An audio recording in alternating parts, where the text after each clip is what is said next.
Leitura e meditação da obra O Evangelho como me foi revelado por Maria Valtorta. Em nome do Pai, do Filho e do Espírito Santo. Amém. Vinde, Espírito Santo, vinde por meio da poderosa intercessão do Imaculado Coração de Maria, vossa amadíssima esposa e nossa mãe. Amém. Ave Maria, cheia de graça, o Senhor é convosco, bendita sois vós entre as mulheres, e bendito o fruto do vosso ventre, Jesus. Santa Maria, Mãe de Deus, rogai por nós, pecadores, agora e na hora de nossa morte. Amém. Vem divina vontade nesta ação que estou a fazer e em todas as ações que farei durante este dia. Amém. Fiat. Volume 1, capítulo 73. Em Belém, na casa de um camponês e na Gruta do Nascimento. 8 de janeiro de 1945. Uma estrada na planície pedregosa, poeirenta, seca pelo sol do verão. Ela se estende entre possantes oliveiras, todas carregadas de pequenas azeitonas, que mal acabaram de formar-se. O chão nos lugares não pisados tem ainda um tapete de miúdas florzinhas das oliveiras que caíram depois da fecundação. Jesus com os três anda em fila indiana, ao longo da beira da estrada, onde a sombra das oliveiras conservou a erva ainda verde e por isso ali há menos pó. A estrada tem uma dobra em ângulo reto, além da qual sobe levemente em direção a um vale em formas de grande ferradura, sobre a qual estão espalhadas numerosas casas e casinhas, de modo a formar uma pequena cidade. Justamente no ponto em que a estrada faz esta curva, há uma construção em forma de cubo, por onde se entra através de uma cúpula baixa. Ela está toda fechada e parece abandonada. Lá está o sepulcro de Raquel, diz Simão. Então, já estamos quase chegando. Vamos entrar logo na cidade? Não, Judas. Antes vos mostrarei um lugar. Depois entraremos na cidade. E visto que ainda é dia claro e a noite vai ser de luar, poderemos falar à população, se ela quiser escutar. E ela não vai querer te escutar? Chegaram ao sepulcro antigo, mas bem conservado, bem caiado. Jesus se detém para beber um pouco num poço rústico ali perto. Oferece-lhe água a uma mulher que veio apanhá-la. Jesus lhe pergunta: És de Belém? Eu sou, mas agora em tempo de colheita estou com o meu marido neste campo, cuidando das hortas e dos pomares. E tu és galileu? Nasci em Belém, mas moro em Nazaré da Galileia. Perseguido também tu? Minha família, mas por que dizes também tu? Entre os belemitas há muitos perseguidos? E não sabes disso? Quantos anos tens? 30. Então nasceste justamente quando... Oh, que desventura! Mas por que foi nascer aqui? Aquele? Quem? Ora, aquele que se dizia o Salvador. Maldição aos tolos que, embriagados com cerveja, viram anjos nas nuvens, ouviram nos balidos das ovelhas e nos zurros dos burros vozes do céu, e nas névoas da embriaguez confundiram-se 3 miseráveis como sendo os mais santos da terra.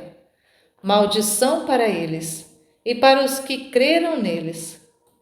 Mas com todas as tuas maldições, não me explicaste ainda o que foi que aconteceu.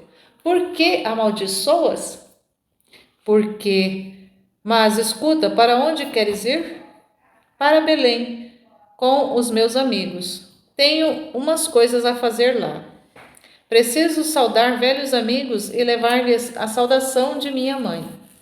Mas antes, eu queria saber muitas coisas, porque estivemos fora, nós da família, por muitos anos.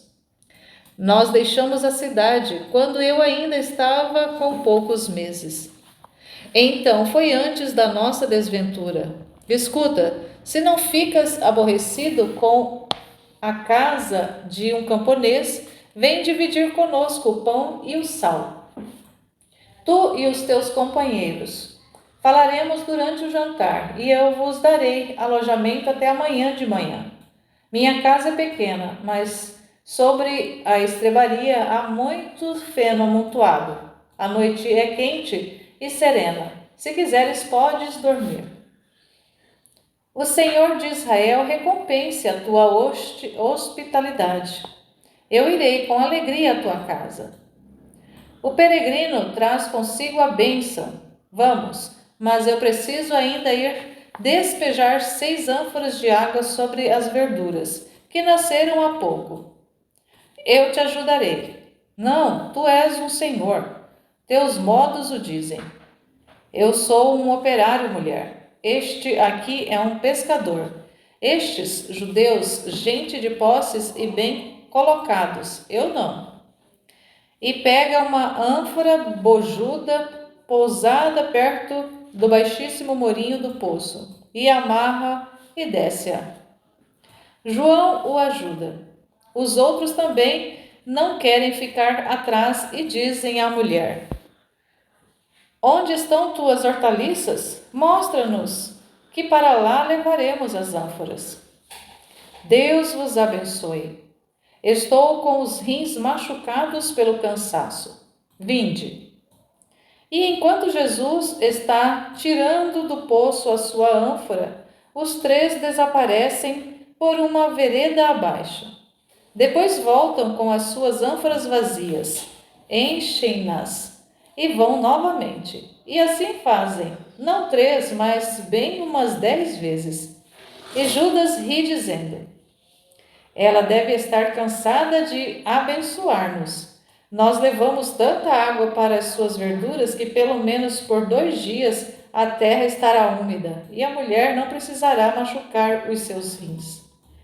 Quando ele volta pela última vez, diz: Mestre, creio, porém, que vamos nos dar mal. Por que, Judas? Porque a briga dela é com o Messias. Eu lhe disse: não blasfemes. Não sabes que a maior graça para o povo de Israel é o Messias? Jeová o prometeu a Jacó e a todos os profetas e justos de Israel. E tu o odeias? E ela me respondeu: Não a ele, mas aquele que foi chamado Messias, por uns pastores bêbados e por uns malditos adivinhos do Oriente. E já que o Messias és tu, não importa, eu sei que estou colocando à prova a contradição de muitos. E tu lhe disseste quem sou eu? Não, eu não sou tolo. Eu quis salvar as tuas e as nossas costas.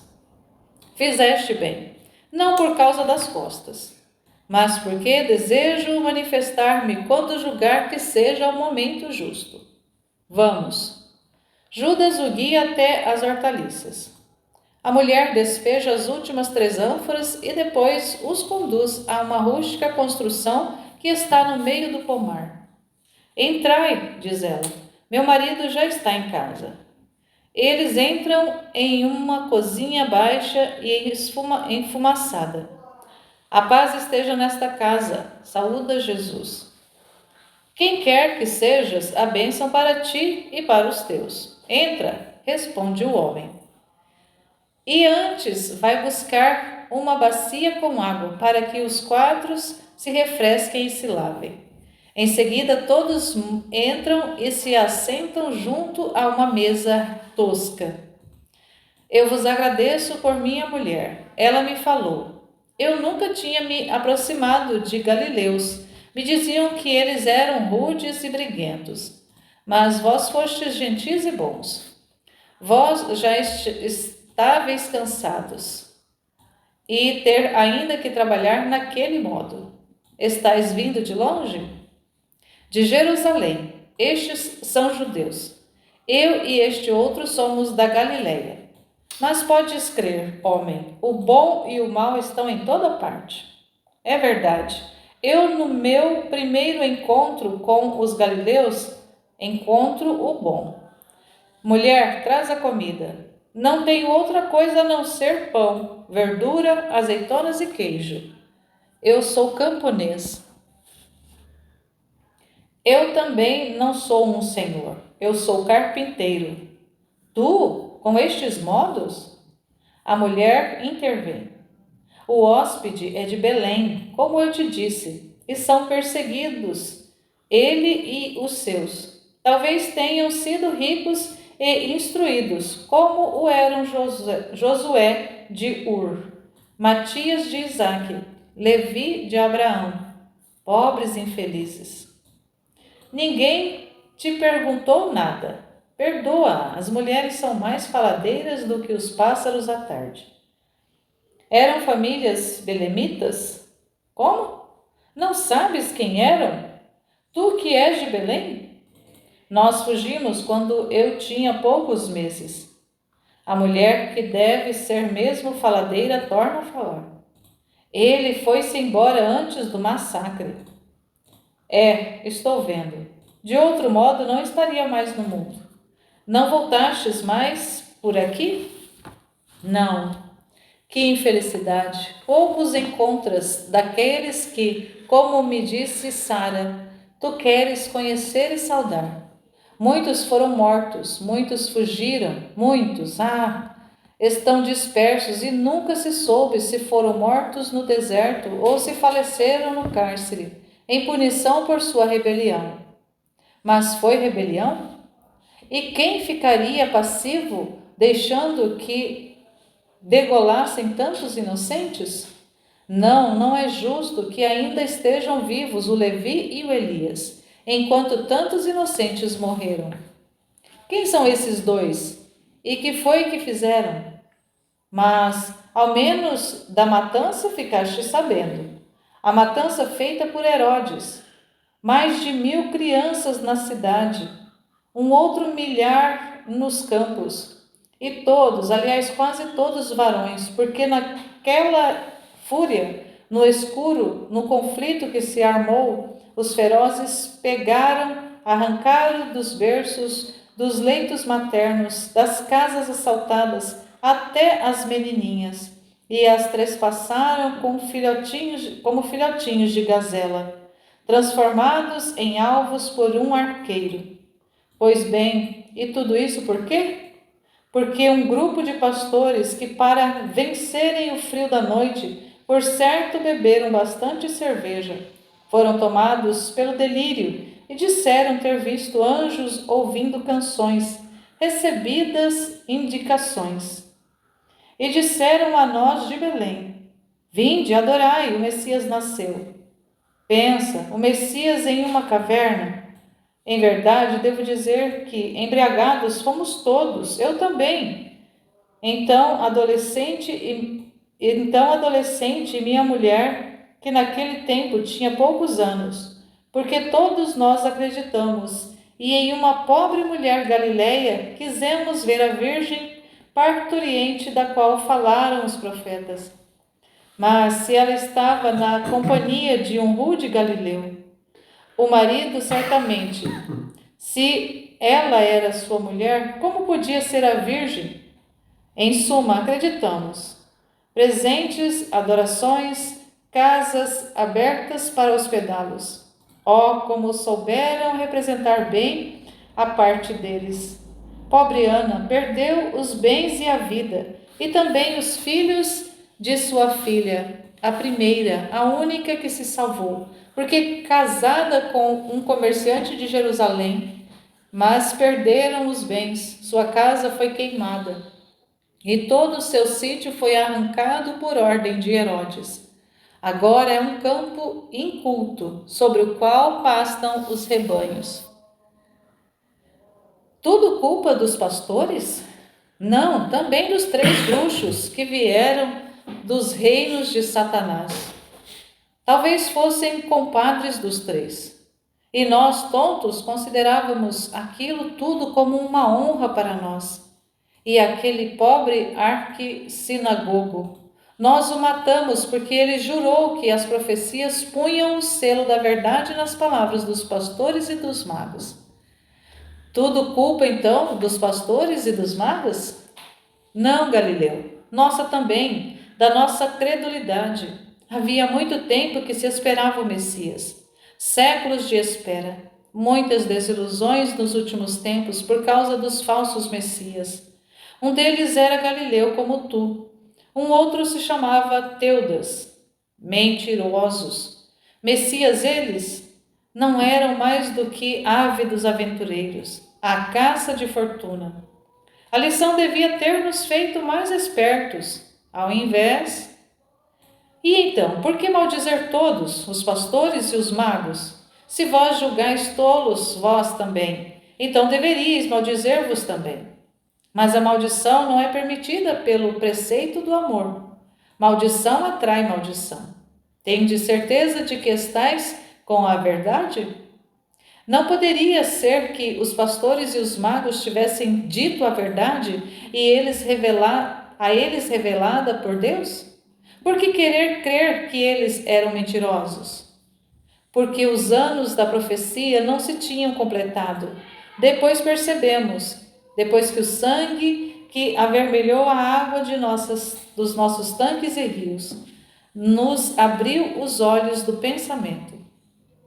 E não poderia o Altíssimo, por um excesso de amor para com o seu povo, antecipar a vinda do Salvador?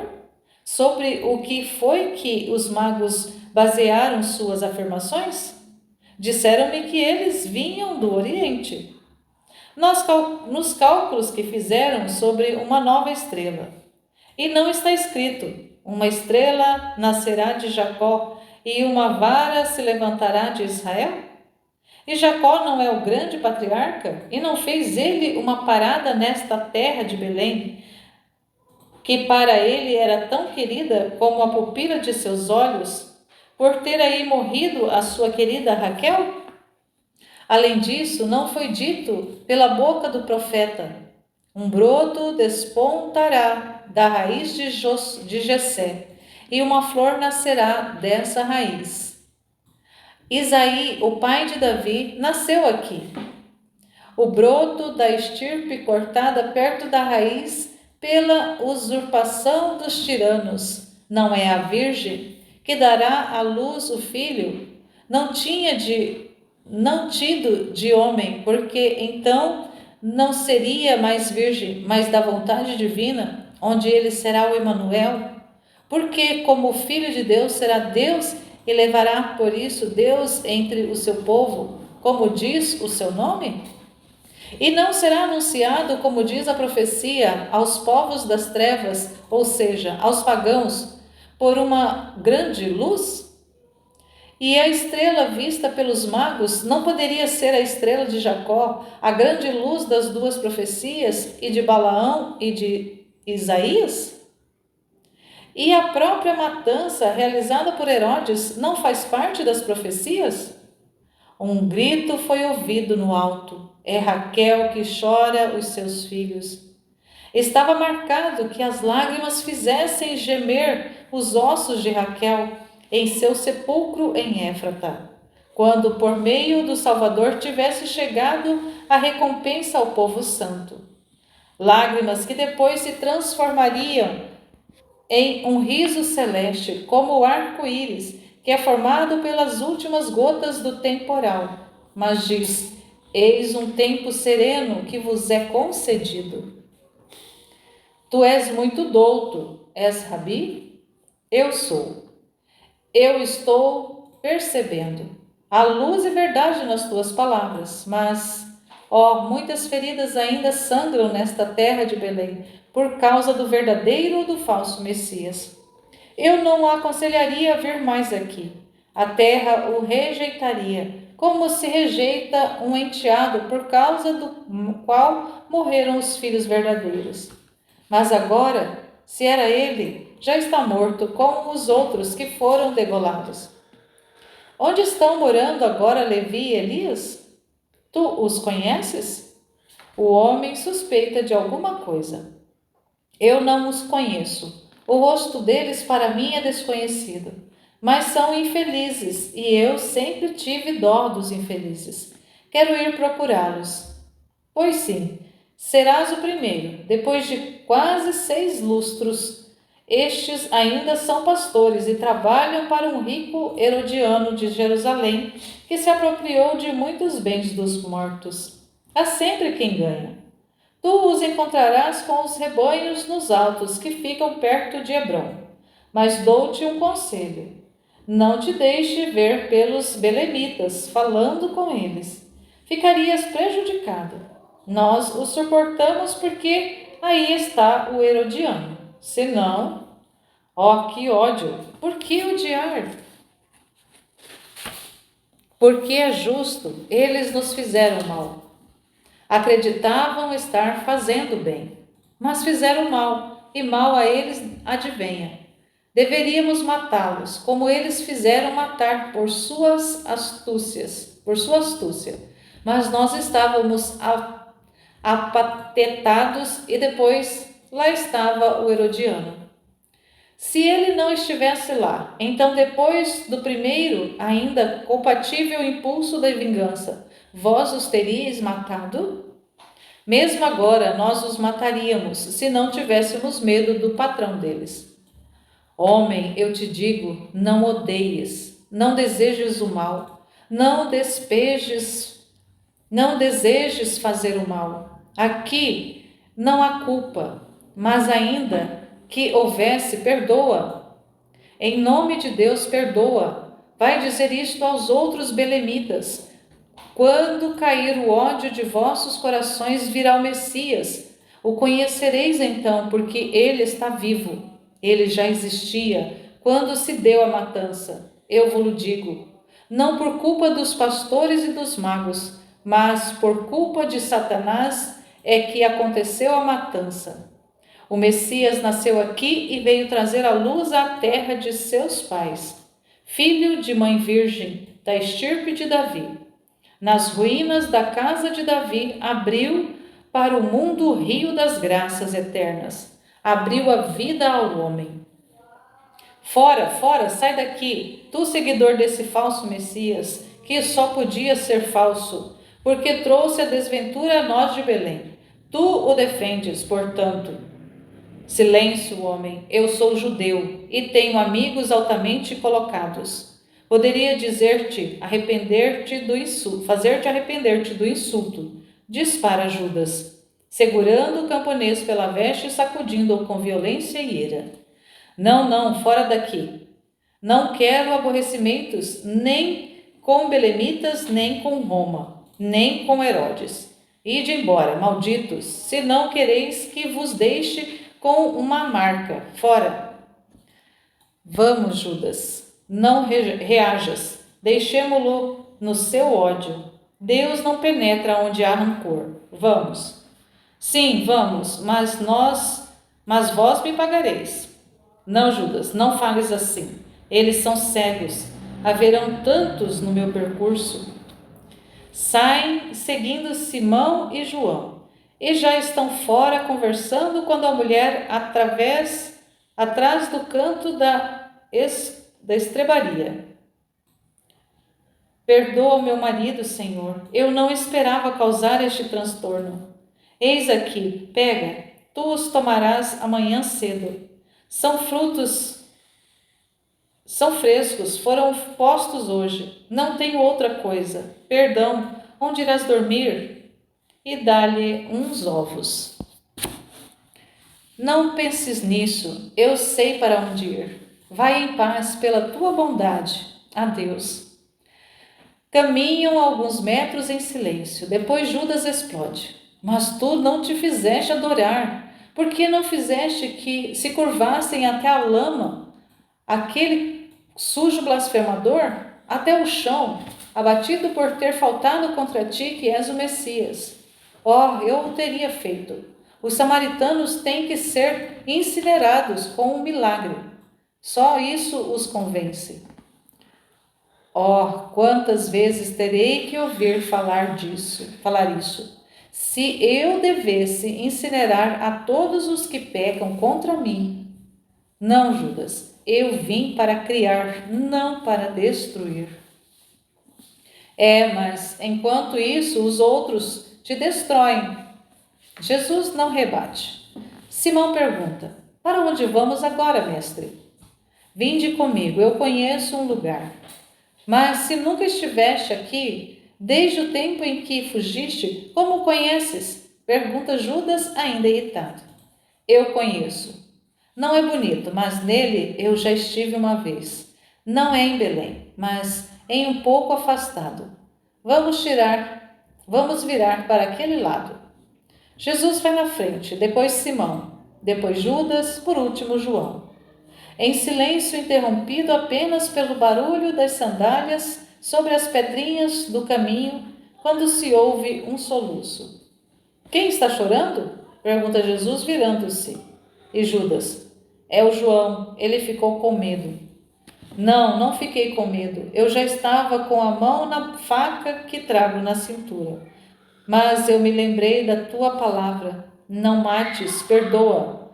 Sempre falas assim. E então por que choras? Pergunta Judas. Porque sofro ao ver que o mundo não quer Jesus. Não conhece e não quer conhecer. Oh, é uma grande dor. É como se me enfiasse no coração uns espinhos de fogo. É como se eu tivesse visto alguém pisar em minha mãe ou cuspir no rosto do meu pai. E mais ainda do que isso. É como se tivesse visto os cavalos romanos comendo na arca santa e irem repousar no Santo dos Santos. Não chores, meu João. Tu dirás que esta é por infinitas outras vozes. Ele era a luz, que veio para brilhar entre as trevas, mas as trevas não o compreenderam. Veio ao mundo, que por ele tinha sido feito, mas o mundo não o conheceu. Veio à sua cidade, à sua casa, e os seus não o receberam. Oh, não chores assim. Isso não sucede na Galileia. Suspira João. E muito menos na Judéia, rebate Judas. Jerusalém, que é capital, há 3 dias está dando hosanas a ti, Messias, aqui, lugar de rudes pastores, camponeses e hortelãos. Não pode ser tomado por base. Afinal, os galileus também não serão todos bons. De resto, Judas, o falso Messias, de onde era? Dizia-se. Basta, Judas, não convém inquietar-se. Eu estou calmo. Que vós também assim estejais. Judas, vem cá, eu preciso falar contigo. Judas se aproxima dele. Pega a bolsa. Tu farás as despesas de amanhã. E agora, aonde iremos hospedar-nos? Jesus sorri e se cala. A noite já desceu, a lua sobre todo de candura, os rouxinóis cantando entre as oliveiras. Um rio passa com uma fita de prata sonante. Dos prados que foram roçados vem o cheiro do feno. Do quente, eu diria, um cheiro sensual. Ouve-se um ou outro mugido, um ou outro balido. E estrelas e mais estrelas sem contas. Uma sementeia de estrelas sobre o velário do céu. Um dosel de gemas vivas estendido sobre as colinas de Belém. Mas por aqui só há ruínas. Para onde nos está levando? A cidade fica daquele lado. Eu sei, vem, segue o rio atrás de mim, ainda uns poucos passos e depois vou te oferecer a hospedagem do rei de Israel. Judas encolhe os ombros e se cala. Mais uns poucos passos. Em seguida aparece um amontoado de casas desmoronadas, restos de moradia. Um astro entre duas fendas do paredão. Jesus diz: Trouxestes o acendedor? Acendei. Simão acende um pequeno candeeiro que tirou do seu alforje e o entrega a Jesus. Entrai, diz o mestre, levantando a pequena luz. Entrai. Este é o quarto onde nasceu o rei de Israel. Estás brincando, mestre. Isso aqui é uma fétida caverna. Ah, eu aqui não fico mesmo. Tenho nojo de tudo isso. Este lugar é úmido, frio, fétido, cheio de escorpiões e talvez até de serpentes. Contudo, amigos, aqui na noite do dia 25 das Essênias, da Virgem nasceu Jesus Cristo, o Emanuel, o Verbo de Deus feito carne, por amor do homem. Eu que vos falo. Também naquele tempo, como hoje, o mundo se fez surdo às vozes do céu, que falavam aos corações, e rejeitou a mãe. E aqui, não, Judas, não desvies com desgostos o teu olhar daquelas corujas esvoaçantes, daquelas lagartixas, daquelas teias de aranhas, e não soergas com repugnância a tua bonita veste bordada, para que não se arraste no chão, que está coberto de excremento dos animais. Aquelas corujas são as filhas das filhas daquelas que foram os primeiros brinquedos sacudidos diante dos olhos do menino, para o qual os anjos cantavam o glória, ouvido pelos pastores, não embriagados, senão por uma alegria estática, uma verdadeira alegria. Aquelas lagartixas, com sua cor de esmeralda, foram as primeiras cores que passaram pelas pupilas de meus olhos, as primeiras depois do candor do rosto e das vestes de minha mãe. Aquelas teias de aranhas foram do céu, do meu berço real. Este chão, ó, tu o podes pisar sem desprezo. Ele está coberto de excrementos, mas está santificado pelos pés dela, a santa, a grande santa, a pura, a inviolada, a perpétua deipara, aquela que deu a luz porque devia dar a luz. Deu a luz porque Deus, não o homem, lhe mandou e a fez ficar grávida de si. Ela, sem mácula, pisou neste chão. Tu o podes pisar. E pela planta dos teus pés, queira Deus que te suba ao coração a pureza por ela aqui derramada. Simão está ajoelhado. João vai diretamente à manjedoura e chora com a cabeça nela apoiada. Judas está estarrecido. Depois é vencido pela emoção e, sem mais pensar em sua bonita veste, prostra-se no chão. Segura a ponta da veste de Jesus, a beija e bate no peito, dizendo: Ó misericórdia!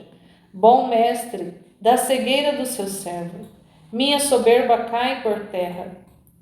Eu te vejo como és, não o rei que eu pensava, mas o príncipe eterno, o Pai do século futuro, o Rei da paz. Piedade, meu Senhor e meu Deus, piedade. Sim, toda a minha piedade. Agora vamos dormir, onde dormiu o infante e a virgem, onde João tomou agora o lugar da mãe em adoração, onde Simão está parecendo o meu pai adotivo. Ou, se assim preferis, eu vos falarei daquela noite. Ó sim, mestre, faze-nos conhecer o teu florescer, para que seja uma pérola de luz em nossos corações e para que o possamos narrar ao mundo. E venerar tua mãe, não somente por ser mãe, mas por ser, por ser a Virgem. Primeiro falou Judas, depois Simão e por fim João, com um rosto que está chorando e rindo, lá junto à manjedoura. Vinde sobre o feno, ouvi. E Jesus narra como foi a noite do seu nascimento.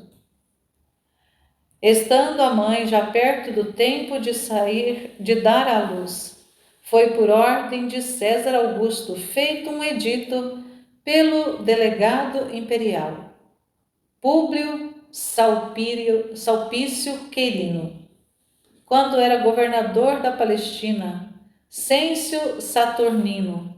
O edito era que se fizesse o recenseamento de todos os habitantes do império. Aqueles que não fossem escravos deviam ir para os seus lugares de origem para se inscreverem nos registros do império. José, esposo da mãe, era da estirpe de Davi, e de Davi era a mãe. Obedecendo por isso ao edito, deixaram Nazaré para virem até Belém, berço da estirpe real. O tempo estava frio. Jesus continua a narração e tudo cessa neste ponto.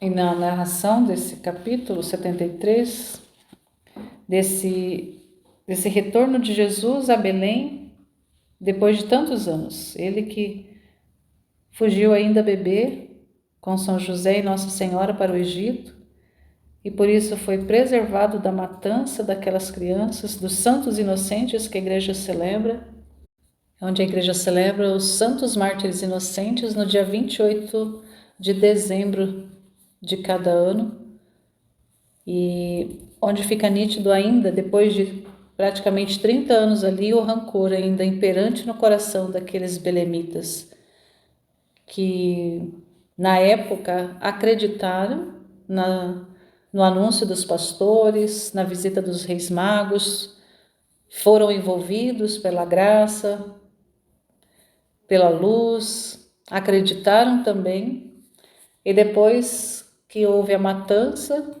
eles começaram a odiar e mataram, inclusive eles falam que mataram o responsável do templo lá, o rabino lá do templo, porque ele confirmava a profecia. E só não mataram os pastores porque estes trabalhavam para um Herodiano, para um dos servos do rei Herodes, com medo do Herodiano lá, com medo do romano lá, senão eles já tinham matado também os pastores. E quanto ódio eles guardavam no coração.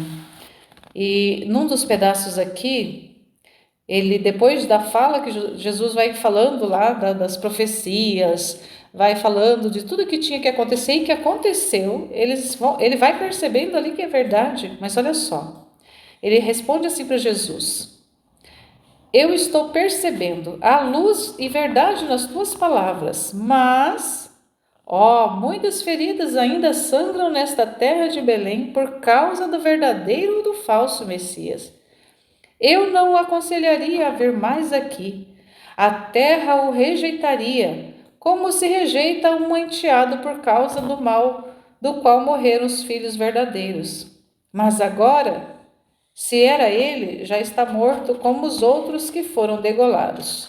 E aqui ele acredita que o Messias tenha morrido, mas olha só, o Messias de verdade não poderia morrer. Se fosse o Messias de verdade, não estaria morto. Então, ele aqui, até aqui ele está enganado.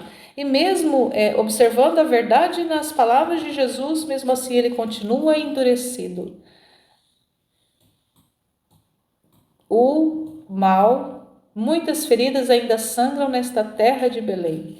E está viva aquelas feridas do ódio neles, contido no ódio no coração dessas pessoas. E Jesus mais para frente vai dizer para ele: homem, eu te digo, não odeies, não desejes o mal, não desejes fazer o mal. Aqui não há culpas, mas ainda que houvesse, perdoa. Em nome de Deus, perdoa. Vai dizer isto aos outros belemitas. Quando cair o ódio dos vossos corações, virá o Messias, virá o Messias. O conhecereis, então, porque ele está vivo. Ele já existia quando se deu a matança. Eu vos digo, não por culpa dos pastores e dos magos, mas por culpa de Satanás é que aconteceu a matança. O Messias nasceu aqui e veio trazer a luz à terra de seus pais. Filho de mãe virgem, da estirpe de Davi, nas ruínas da casa de Davi, abriu para o mundo o rio das graças eternas, abriu a vida ao homem. E Jesus nem termina de falar e o homem já expulsa ele, fora, fora daqui. Não está realmente, é inflexível, duro, duro, duro de coração, com a mente fechada. E é nisso até Jesus era pacífico, né? Mas o Judas avança em cima do homem lá, e se Jesus tivesse deixado, ele teria até mesmo espancado o homem lá. Mas o que Jesus fala? Não, Judas, não fales assim, eles são cegos, haverão tantos no meu percurso. Ali era apenas mais um cego. Jesus estava iniciando a sua missão de anúncio, de pregação, anúncio do evangelho, anúncio da boa nova, e encontraria no decorrer dos 3 anos do seu ministério tantos cegos, tantos surdos, tantos com falta de inteligência por causa do fechamento. Não era um apenas, seriam muitos que ele ainda encontraria. E inclusive estava lidando com um, que era o próprio Judas. E aí ele leva eles, conduz eles para a gruta. Judas fica horrorizado quando entra na gruta, porque por causa do aspecto da gruta, de ser ali um local do convívio dos animais, sujo, fedido, úmido, e ele não percebe o milagre ali, não percebe o toque, né? O presente que Jesus estava dando para eles ali, de terem contato com o local onde Jesus nasceu, onde o Messias, o Salvador, aquele que estava com eles, no momento em que ele realmente veio à luz do mundo. E João e Pedro, ambos, primeiro João, né? Porque João é mais sensível, ali entram num processo de adoração naquele local. E depois Judas acaba se tocando e também pede perdão e misericórdia. E quando nós escutamos aqui o Judas pedindo misericórdia, a gente até pensa, nossa, ele se converteu agora, né? Vai mudar, vai ser diferente. Mas vamos perceber no decorrer desses próximos capítulos, durante toda a narrativa desses volumes, o quanto que ele vai oscilar bastante. E ele fala assim para Jesus: ó, misericórdia, bom mestre, misericórdia, bom mestre, da cegueira do teu servo. Minha soberba cai por terra. Eu te vejo como és, não o rei que eu pensava, mas o príncipe eterno, o pai do século futuro, o rei da paz. Piedade, meu Senhor e meu Deus, piedade. E aqui a gente pensa, né? Nossa, ele está reconhecendo ali que Jesus, reconhecendo a cegueira dele, a soberba, e que ele agora consegue ver Jesus realmente como Jesus é, não como um rei soberano, como um poderoso do mundo, mas como alguém que veio na pobreza, na simplicidade, no desapego, que o reinado de Jesus é espiritual. E parece ali que ele entendeu isso, mas depois a gente vai ver que nada, ali foi só um momento que ele teve. E aí Jesus começa a contar para eles como que se deu o seu nascimento, começa a narrar ali a história do nascimento, e a visão da Valtorta termina nesse ponto, onde ele inicia ali a narração de como foi aquela noite santa. E com certeza não só falou isso, mas nos próximos dias vai estar revelando ali outros acontecimentos daqueles primeiros momentos da sua vida à luz do dia, da sua vida depois do nascimento. E tudo que a gente vai vendo, que são narrações importantes para a gente conhecer e que vai esclarecendo pontos que ficam, que não estão totalmente revelados, não estão totalmente claros, descritos nos evangelhos, porque tem muita coisa que não está escrita nos evangelhos, porque tudo que Jesus fez não é possível que fosse contido em livros, tudo que ele fez, mas nessas obras a gente vai tocando muitas dessas realidades que não estão escritas no Evangelho que a gente conhece, que está na Bíblia mesmo. Então a gente agradece ao Senhor pela misericórdia dele de ter escolhido uma mística para revelar com precisão, com detalhes, muitas das cenas da sua vida, principalmente do seu ministério, dos 3 últimos anos da sua vida.